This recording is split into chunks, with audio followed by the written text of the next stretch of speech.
Did you know that one of history's most powerful philosophers was born a slave who couldn't even walk properly? Meet Epictetus. Born around 55 AD in ancient Rome, he was crippled by his master's brutal beatings. While other slaves broke under such torture, Epictetus did something incredible. He secretly studied philosophy. Late at night, while his master slept, this broken slave would practice Stoic teachings. He learned that while his body was chained, his mind could be completely free. Think about the irony. The man who owned him was actually more enslaved, trapped by anger, greed, and fear. Meanwhile, Epictetus was discovering inner freedom that no one could take away.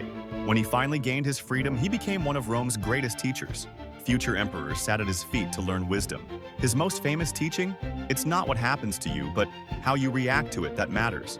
This idea, born from experiencing ultimate powerlessness, became the foundation of modern therapy.